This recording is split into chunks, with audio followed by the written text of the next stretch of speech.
ಯಾವುದು ಗೆಲ್ಲುತ್ತೆ ಯಾವುದು ಸೋಲುತ್ತೆ ಅನ್ನೋದು ಗೊತ್ತಾಗಲ್ಲ. ಸೋಲು ಗೆಲುವು ಎಲ್ಲ ನಮ್ಮ ಕೈಲಿಲ್ಲ. ಸೋಲು ಗೆಲುವು ಎಲ್ಲನೂ ಕೂಡ ನಿಮ್ಗಳ ಕೈಲಿದೆ, ಆಡಿಯನ್ಸ್ಗಳ ಕೈಲಿದೆ.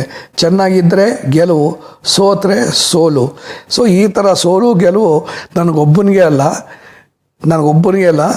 ಸಿನಿಮಾದಲ್ಲಿ ಯಾರ್ಯಾರು ಕೆಲಸ ಮಾಡ್ತಾ ಇರ್ತಾರೋ ಅವ್ರು ಎಲ್ರಿಗೂ ಇದೆ. ಅವ್ರ ನಟರುಗಳು ಆಗ್ಬೋದು, ನಟಿಯರು ಆಗ್ಬೋದು, ಸಂಗೀತ ನಿರ್ದೇಶಕರು ಆಗ್ಬೋದು, ಯಾರ್ಯಾರು ಚಲಾವಣೆಯಲ್ಲಿ ಇರ್ತಾರೋ ಅವ್ರಿಗೆಲ್ರಿಗೂ ಕೂಡ ಸೋಲು ಗೆಲುವು ಇದ್ದಿದ್ದೇನೆ. ನನಗೊಬ್ಬನಿಗೆ ಹೆಚ್ಚನಲ್ಲ, ನನಗೂ ಕೂಡ ಗೆಲುವು ಇದ್ದೇ ಇದೆ, ಸೋಲು ಇದ್ದೇ ಇದೆ.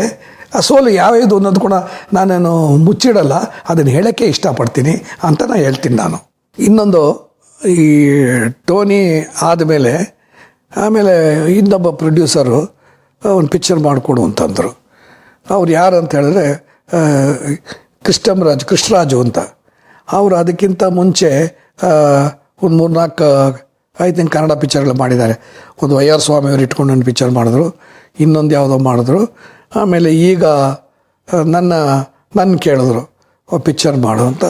ಯಾವುದು ಅಂತ ಹೇಳಿದ್ರೆ ಸರಿ ಓದ್ತಿದ್ದಾಗ ಈ ಸಮರ್ಪಣೆ ಅಂತ ಒಂದು ನಾವಲ್ ಇದೆ ಅಂತ ಹೇಳಿದ್ರು. ಸಮರ್ಪಣೆ ಓದಿದೆ. ಒಂದು ರೀತಿ ಲೇಡಿ ಓರಿಯೆಂಟೆಡ್ ಸಬ್ಜೆಕ್ಟ್ ಅದು.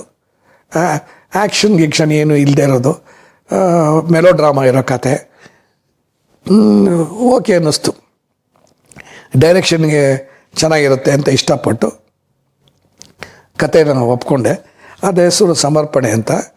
ಏನಂತ ಹೇಳಿದ್ರೆ ಇವನು ಹೀರೋ ಮೂಕ, ಮಾತು ಬರಲ್ಲ, ಬಟ್ ಪೇಂಟರು, ಪೇಂಟ್ ಮಾಡ್ತಾನೆ. But he is a musician. Drum ಗಿಮ್ಮು ಅದೆಲ್ಲ ಬಾರಿಸೋದು, ಮಾತು ಬರಲ್ಲ. ಸೊ ಇದು ಹೀರೋ. ಸೊ ನಾನು ಅಂದ್ಕೊಂಡಿದ್ದ ಸ್ಟಾರ್ ಕ್ಯಾಸ್ಟು ಏನು ಅಂತ ಹೇಳಿದ್ರೆ ಅನಂತನಾಗನ ಈ ಪಾತ್ರಕ್ಕೆ ಮಾಡಿಸಿ, ಆಮೇಲೆ ಈಗ ನಾವು ಹಾಕಿರೋದಿಲ್ಲ, ಆರತಿ ಹಾಕಿದ್ವಿ. ಆರತಿ ಅನ್ನೋಕ್ಕಿಂತ ಮುಂಚೆ ಲಕ್ಷ್ಮಿ. ನಾನು ನಮ್ಮ ಪ್ರೊಡ್ಯೂಸರ್ಗೆ ಹೇಳಿದ್ದೆ ಅದು, ಇದನ್ನು ಹಾಕ್ಕೊಂಡು ಮಾಡೋಣ ಅಂತ. ಏನಾಯಿತು ಅನ್ನೋ ಡೇಟ್ ಸಿಗಲಿಲ್ಲ, ಏನೂ ಇಲ್ಲ. ಇದು ಲಕ್ಷ್ಮಿ ಇವ್ರನ್ನ ಆರತಿನ ಇಟ್ಕೊಂಡು ಮಾಡೋಣ ಅಂದರು. ಸೊ ಅದಕ್ಕೆ ಕರೆಕ್ಟಾಗಿ ಈ ಥರ ಒಂದು ಪಾತ್ರ ಮಾಡೋನು ಬಂದಬೇಕಲ್ಲ. ಸೊ ರೆಗ್ಯುಲರ್ ಆಗಿರೋರು ಯಾರೂ ಸಿಗಲಿಲ್ಲ. ಸೊ ಯಾರು ಬೇಡ ಅಂದ್ಬಿಟ್ಟಿದ್ದಾನೆ. ಇವನು ರಾಜೀವ್ ಅಂದ್ಬಿಟ್ಟು, ಅವನು ಕನ್ನಡದವರೇ, ಅವರು ಬೆಂಗಳೂರಿನವ್ರೇ. ಸೊ ರಾಜೀವ್ ಅನ್ನೋರನ್ನ ಹೇಳಿ ಒಂಥರ ಗುಗ್ಗುರು ಕೂದಲು, ಇದು ಮೂಕ, ಮಾತು ಬರದೇ ಇರೋ ಕ್ಯಾರೆಕ್ಟ್ರು, ಅದು ಭಾಳ ಚೆನ್ನಾಗಿದೆ. ಆಮೇಲೆ ಅವನಿಗೆ ಅಪ್ಪ ಕೆ.ಎಸ್. ಅಶ್ವಥ್ ಅವರು. ಕೆ.ಎಸ್. ಅಶ್ವಥ್ ಅವರು ಏನಂದರೆ ಟಿಪಿಕಲ್ ಕ್ಯಾರೆಕ್ಟ್ರು. ಅವರು ಕಿವುಡು, ಅವ್ರಿಗೇನು ಗೊತ್ತಾಗಲ್ಲ, ಏನಿಲ್ಲ, ಕಿವುಡು. ಅವ್ರ ಹೆಂಡತಿ ಲೀಲಾವತಿ. ಸೊ ಅದು ಪೇರು. ಆಮೇಲೆ ಮನೆಗೆ ಇವನು ಜೈ ಜಗದೀಶ್ ಪಾತ್ರ ಬರುತ್ತೆ. ಜೈ ಜಗದೀಶ್ ಅವನು ಒಂದು ಕೆಟ್ಟ ಪಾತ್ರ, ವಿಲನ್. ಹೀರೋಯಿನ್ ಮೇಲ್ಗಡೆ ಕಣ್ಣಿಟ್ಟಿರೋನು, ಯಾವಾಗ ನೋಡೋ ಹೀರೋಯಿನ್ ಹಿಂದೆ ಹೋಗೋದೇನೆ ಪಾತ್ರ. ಅದಕ್ಕೆ ಜೈ ಜಗದೀಶ್ ಹಾಕಿದ್ದು.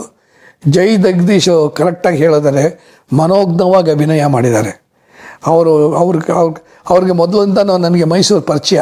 ಸೊ ನಾನು ಅಂದ್ಕೊಂಡಿದ್ದು ಸ್ಟಾರ್ ಕ್ಯಾಸ್ ಸಿಗಲಿಲ್ಲ, ಈ ಸ್ಟಾರ್ ಕ್ಯಾಸ್ ಸಿಕ್ಕಿದಾಗಲೇ ನಾವು ಡೈರೆಕ್ಷನ್ ಏನು ಅಲ್ಲೇನು ಮಾಡ್ಕೋಬೇಕು ಅಂತಿದ್ದಾನೆ, ಇದನ್ನೇ ಇಲ್ಲಿ ಮಾಡೋಣ ಅಂತ ಮಾಡಿದ್ವು. ಒಂಥರ ಚೆನ್ನಾಗಿ ಬಂತು. ಆಮೇಲೆ ಜೈ ಜಗದೀಶ್ ಒಂದು ಪಾತ್ರ, ಒಂದು ವಿಲನ್ ಪಾತ್ರ ಬರುತ್ತೆ. ಏನು ಅಂತ ಹೇಳಿದ್ರೆ ಅವನ ಮನೇಲೇ ಇದ್ದುಕೊಂಡು ಫ್ಯಾಕ್ಟ್ರಿ ಏನೋ ಅದು ಇದು ಒಂದು ಫ್ಯಾಕ್ಟ್ರಿ ಇರುತ್ತೆ, ಇವ್ರದ್ದೇನೆ ಒಂದು ಫ್ಯಾಕ್ಟ್ರಿ, ರಾಜೀವ್ ಅವ್ರದ್ದು. ಆ ಫ್ಯಾಕ್ಟ್ರಿನ ನೋಡ್ಕೊಳ್ಳೋ ಕೆಲಸ ಮಾಡ್ತಾಯಿರ್ತಾರೆ. ಜೈ ಜಗದೀಶು ಮಾಡ್ತಾಯಿರ್ತಾನೆ. ಸೊ ಈ ಥರದ್ದು ಒಂದು ಕ್ಯಾರೆಕ್ಟ್ರ್ ಜೈ ಜಗದೀಶು. ಕೆಟ್ಟ ಕ್ಯಾರೆಕ್ಟ್ರು ಅಂದರೆ ಯಾವಾಗ ನೋಡು ಹೀರೋಯಿನ್ನ ಕೆದಕೋದು, ಹೀರೋಯಿನ್ ಹಿಂದೆ ಹೋಗ್ತಿರೋದು, ಏನು ಮಾಡಿದ್ರು ಅಷ್ಟೇ, ಅದನ್ನು ಹೀರೋಯಿನ್ ಹಿಂದೆನೇ ಇರೋದು. ಅದು ಇವಳಿಗೆ ಆಗಲ್ಲ, ಇವಳು ಹೇಳಲ್ಲ. ಆಮೇಲೆ ಇದು ಸೂಕ್ಷ್ಮವಾಗಿ ಕೆ.ಎಸ್. ಅಶ್ವಥ್ ಅವರು ಗಮನಿಸೋದು, ಆ ಥರದ್ದೆಲ್ಲನೂ ತುಂಬ ಚೆನ್ನಾಗಿ ವರ್ಕೌಟ್ ಆಗುತ್ತೆ. ಕೊನೆಗೆ ಇದು ಗಂಡನಿಗೆ ಇದಾಗೋದು, ಅವನು ಅದು ಒಂಥರ ಕ್ಲಾಸ್ ಆಗಿದೆ. ಯಾಕೆಂದರೆ ಉಷಾನ್ ಅವ್ರ ಹತ್ರ ತುಂಬ ಚೆನ್ನಾಗಿ ಬರೆದಿದ್ದಾರೆ. ಇದು ನಾವಲಲ್ಲಿ ಏನಿದೆಯೋ ಆ ಪಾಯಿಂಟ್ಗಳೆಲ್ಲ ಇಟ್ಕೊಂಡೇ ಸಿನಿಮಾ ಮಾಡಿದ್ದೀವಿ. ಕೊನೆಗೆ ಹೆಂಗೆ ಮಾಡಿದ್ರು ಇವನು ನನ್ನ ಹಿಂದೆ ಬರ್ತಾನೆ ಇರ್ತಾನೆ, ಇವನಿಗೊಂದು ಬುದ್ಧಿ ಕಲಿಸ್ಬೇಕು ಅಂತ ಹೇಳಿದರೆ ಇವನು ಕಾರಲ್ಲಿ ಬಂದು ಕೂತ್ಕೋತಾನೆ, ಇವಳು ಕೂತ್ಕೊಂಡ್ರೆ ಇವಳು ಪ್ಲ್ಯಾನ್ ಮಾಡ್ತಾಳೆ, ಐಡಿಯಾ ಮಾಡ್ತಾಳೆ. ಮಾಡಿದ್ದಾನೆ ಕಾರು ಡ್ರೈವ್ ಮಾಡ್ತಾನೆ, ಸ್ಪೀಡಾಗಿ ಡ್ರೈವ್ ಮಾಡೋದು. ಆ ಕಾರು ಅದು ಹ್ಯಾಂಡ್ಲು ಗಿಂಡ್ಲು ಎಲ್ಲನೂ ತೆಗೆದುಬಿಟ್ಟಿರ್ತಾಳೆ, ಲಾಕ್ ಮಾಡಿಬಿಟ್ಟಿರ್ತಾಳೆ. ಯಾವುದನ್ನು ತೆಕ್ಕೊಂಡು ಬರೋಕ್ಕಾಗದೇ ಇದ್ದಂಗೆ ಮಾಡಿ ಸ್ಪೀಡಾಗಿ ಕಾರ್ನ ಡ್ರೈವ್ ಮಾಡ್ಕೊಂಬಂದು ಆಮೇಲೆ ಯಾವ ಫ್ಯಾಕ್ಟ್ರಿ ಇದ್ದ ಆ ಫ್ಯಾಕ್ಟ್ರಿಗೆ ಕಾರ್ ಡಿಕ್ಕಿ ಹೊಡೆದು ಆ ಫ್ಯಾಕ್ಟ್ರಿ ಹತ್ಕೊಂಡು ಅವರಿಬ್ಬರು ಸತ್ತೋಗ್ತಾರೆ. ಸೊ ಈ ಥರ ಒಂದು ಎಂಡಿಂಗು. ಇದಕ್ಕೆ ಸಮರ್ಪಣೆ ಅಂತ ಇದು ಇಟ್ಟಿದೆ. ಇದು ಅಚ್ಚುಕಟ್ಟಾಗಿ ಬಂತು. ಇದನ್ನು ಏನಾಯ್ತಂದರೆ ಇದನ್ನು ಪಿಕ್ಚರೆಲ್ಲ ಆದಮೇಲೆ ಇದನ್ನು ನೋಡಿ CVL ಶಾಸ್ತ್ರಿಗಳು ತುಂಬ ಇಷ್ಟಪಟ್ಬಿಟ್ಟು ಡೈರೆಕ್ಷನ್ನು ಕತೆ ಎಲ್ಲ ಇಷ್ಟಪಟ್ಬಿಟ್ರು. ಅವರು ಔಟ್ರೈಟಾಗಿ ಕೊಂಡ್ಕೊಂಬಿಟ್ರು. ಪ್ರೊಡ್ಯೂಸರ್ಗೆ ಏನು ತಾಪತ್ರಯ ಇಲ್ಲ, ಅವ್ರು ತೊಗೊಂಬಿಟ್ರು. ಆಗು ಹೋಗು ಎಲ್ಲ ಅವ್ರಿಗೆ ಸೇರಿತ್ತು. ಅಷ್ಟಾಗಿ ಚೆನ್ನಾಗೇನು ಹೋಗಲಿಲ್ಲ ಪಿಕ್ಚರು. ಆದರೂ ಅವರೇನೋ ಯಾವತ್ತೂ ನನ್ನ ಪ್ರೀತಿಯಾಗಿ ನೋಡ್ತಾ ಇದ್ರು. ಅವ್ರು ಇಷ್ಟಪಟ್ಟು ತೊಗೊಂಡಿರ್ತಾನೆ ಪಿಕ್ಚರ್. ಅವ್ರಿಗೆಲ್ಲ ನಂಗೆ ತಿಳಿದ ಮಟ್ಟಿಗೆ ಲಾಸ್.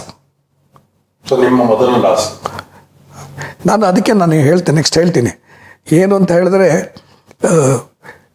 ನಾವುಗಳು ಡೈರೆಕ್ಷನ್ ಮಾಡ್ತಾ ಇರ್ತೀವಿ, ನಮಗೆ ಗೊತ್ತಾಗಲ್ಲ ಯಾವುದು ಚೆನ್ನಾಗಿ ಹೋಗುತ್ತೆ ಯಾವುದು ಚೆನ್ನಾಗಿ ಹೋಗಲ್ಲ ಅಂತ, ಯಾವುದು ಗೆಲ್ಲುತ್ತೆ ಯಾವುದು ಸೋಲುತ್ತೆ ಅನ್ನೋದು ಗೊತ್ತಾಗಲ್ಲ. ಸೋಲು ಗೆಲುವು ಎಲ್ಲ ನಮ್ಮ ಕೈಲಿಲ್ಲ. ಸೋಲು ಗೆಲುವು ಎಲ್ಲನೂ ಕೂಡ ನಿಮ್ಗಳ ಕೈಲಿದೆ, ಆಡಿಯನ್ಸ್ಗಳ ಕೈಲಿದೆ. ಚೆನ್ನಾಗಿದ್ದರೆ ಗೆಲುವು, ಸೋತ್ರೆ ಸೋಲು. ಸೊ ಈ ಥರ ಸೋಲು ಗೆಲುವು ನನಗೊಬ್ಬನಿಗೆ ಅಲ್ಲ, ಸಿನಿಮಾದಲ್ಲಿ ಯಾರ್ಯಾರು ಕೆಲಸ ಮಾಡ್ತಾ ಇರ್ತಾರೋ ಅವ್ರು ಎಲ್ರಿಗೂ ಇದೆ. ಅವ್ರ ನಟರುಗಳು ಆಗ್ಬೋದು, ನಟಿಯರು ಆಗ್ಬೋದು, ಸಂಗೀತ ನಿರ್ದೇಶಕರು ಆಗ್ಬೋದು, ಯಾರ್ಯಾರು ಚಲಾವಣೆಯಲ್ಲಿ ಇರ್ತಾರೋ ಅವ್ರಿಗೆಲ್ರಿಗೂ ಕೂಡ ಸೋಲು ಗೆಲುವು ಇದ್ದಿದ್ದೇನೆ. ನನಗೊಬ್ಬನಿಗೆ ಹೆಚ್ಚೇನಲ್ಲ, ನನಗೂ ಕೂಡ ಗೆಲುವು ಇದ್ದೇ ಇದೆ, ಸೋಲು ಇದ್ದೇ ಇದೆ. ಆ ಸೋಲು ಯಾವ್ದು ಅನ್ನೋದು ಕೂಡ ನಾನೇನು ಮುಚ್ಚಿಡಲ್ಲ, ಅದನ್ನು ಹೇಳೋಕ್ಕೆ ಇಷ್ಟಪಡ್ತೀನಿ ಅಂತ ನಾನು ಹೇಳ್ತೀನಿ. ನಾನು ಇದು ಮೊದಲನೇ ಸೋಲು. ಹಾಂ, ಇದು ಸೋಲು ನನಗಲ್ಲ, ಓಡಲಿಲ್ಲ ಅಂತಲೇ ಹೊರತು ಪ್ರೊಡ್ಯೂಸರ್ ದೃಷ್ಟಿಲಿ ದುಡ್ಡು ಬಂದಾಗೋಯ್ತು. ಪ್ರೊಡ್ಯೂಸರ್ ದುಡ್ಡು ತೊಗೊಂಡ್ಬಿಟ್ರು ಅದನ್ನು ಒಬ್ಬರು ಇಷ್ಟಪಟ್ಟು ತೊಗೊಂಡಿದ್ದು, ಅದು ಮುಖ್ಯನೇ. ಅವ್ರು ಸೇಫೇನೆ. ಆಮೇಲೆ ಅವ್ರಿಗೇನಾಯಿತು ನನಗೆ ಗೊತ್ತಿಲ್ಲ, ಯಾಕೆಂದರೆ ನಾನು ಅವಾಗೆಲ್ಲ ಮದ್ರಾಸಲ್ಲಿ ಇರ್ತಿದ್ದೆ. ನಾವು ಇವೆಲ್ಲ ನೋಡ್ತಾ ಇರಲಿಲ್ಲ. ಸೋಲು ಗೆಲುವು, ಇವರು ದುಡ್ಡು ಬಂತ ಬರಲಿಲ್ವಾ, ಪಿಕ್ಚರ್ ಚೆನ್ನಾಗಿ ಓಡ್ತು ಅಂದರೆ ನಮ್ಗೆ ಹೆಸರು ಬರುತ್ತೆ. ಅದೇ ನನ್ನ ಗಮನ, ಅದೇ ನನ್ನ ದೃಷ್ಟಿ, ಅದೇ ನನ್ನ ಗೋಲು. ಸೊ ಈ ಥರ ಸಮರ್ಪಣೆ. ಬಟ್ ಒಂಥರ ತೃಪ್ತಿ ಇದೆ ಪಿಕ್ಚರಲ್ಲಿ. ಇವತ್ತು ಕೂಡ ಆ ಪಿಕ್ಚರ್ ಓಡಲಿಲ್ಲ ಅಂತಲ್ಲ, ಆ ಪಿಕ್ಚರ್ ಮಾಡಿದ್ದಕ್ಕೆ ನನಗೆ ತೃಪ್ತಿ ಇದೆ, ಸಮಾಧಾನ ಇದೆ. ಏನಾಗುತ್ತೆ ಅಂದರೆ, ಒಂದು ಸಿಂಪಲ್ಲಾಗಿರೋ ದೃಶ್ಯನ ಒಬ್ಬರು ಒಳ್ಳೆ ಕಲಾವಿದರು ಮಾಡಿದಾಗ ಅದರ ಮೆರುಗೇ ಬೇರೆ ಇರುತ್ತೆ. ಸೊ ಆ ಥರ ಸಿಕ್ಕಿದ್ರೆ ಚೆನ್ನಾಗಿರುತ್ತೆ. ಸಿಗಲಿಲ್ಲ ಅಂದರೆ ಏನು ಮಾಡೋಕ್ಕಲ್ಲ. ಒಂದೊಂದು ಸತಿ ಆ ಕಲಾವಿದರು ಸಿಕ್ಕ ಕಲಾವಿದರು ಅವರಲ್ಲಿ ತುಂಬ ಚೆನ್ನಾಗಿರೋ ಪ್ರತಿಭೆ ಇತ್ತು ಅಂದರೆ ಅದು ತುಂಬ ಚೆನ್ನಾಗಿರುತ್ತೆ. ಖಂಡಿತ ಆಗಿರೋದು. ಯಾಕೆಂದರೆ ಅನಂತಾಗ್ ಅವರ ಅಭಿನಯನೇ ಬೇರೆ, ಎಕ್ಸಲೆಂಟ್. ಅವರು ಲಕ್ಷ್ಮಿ ಆ ಕಾಂಬಿನೇಷನ್ನೇ ಬೇರೆ. ಅದು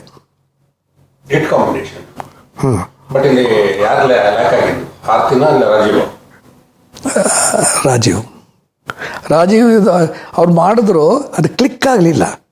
ಹೇಳ್ದಂಗೆ ಕೇಳಿದ್ರು, ಎಲ್ಲ ಮಾಡಿದ್ರು. ಪಾಪ ಅವರು ಕನ್ನಡದವರೇನೆ. ಅವರು ಒಂದು ಸ್ವಲ್ಪ ಈ ಕನ್ನಡ ತಮಿಳು ಮಿಕ್ಸ್ ಥರ, ಕನ್ನಡನೇ ಅವರು. ಆಮೇಲೆ ಚೆನ್ನೈಗೆ ಅವ್ರು ಚೆನ್ನೈಲೇ ಇದ್ದರು, ಚೆನ್ನೈಯಿಂದ ಕರ್ಕೊಂಬರ್ತಿದ್ದು. ಆಮೇಲೆ ಅವರು ತಮಿಳು ಪಿಕ್ಚರಲ್ಲಿ ಬೇಕಷ್ಟರಲ್ಲೇ ಮಾಡಿದ್ರು, ಆಮೇಲೆ ಸೀರಿಯಲಲ್ಲಿ ಮಾಡಿದ್ರು. ಆಮೇಲೆ ಸಿಕ್ಕಿಲ್ಲ ನನಗೆ. ಒಂದು ರೀತಿ ಅವ್ರು ಸ್ವಲ್ಪ ಎಲ್ಲ ಒಂಚೂರು ಮಿಂಚಿದ್ರು ಅಂತ ಹೇಳ್ಬೋದು, ಪೂರ್ತಿ ಮಿಂಚಿದ್ರು ಅಂತ ಹೇಳೋಕ್ಕಲ್ಲ. ಒಂದು ಸ್ವಲ್ಪ ಮಾಡಿದ್ರು. ಐ ಥಿಂಕ್ ಅಲ್ಲೇ ಸ್ವಂತ ಮನೆಗೆ ಇಂಥ ಮನೆ ಎಲ್ಲ ಮಾಡಿಕೊಂಡು ಇದ್ದರು. ಯಾವಾಗಲೂ ಸಿಗೋರು ನನಗೆ. ಐ ಥಿಂಕ್ ಲಕ್ಷ್ಮಿ ಅವ್ರ ಜೊತೆ ಇನ್ನೂ 1-2 ಪಿಕ್ಚರ್ ಮಾಡಿದ್ರು ಅಂತ ಕಾಣಿಸುತ್ತೆ ರಾಜೀವ್ ಜೊತೆ.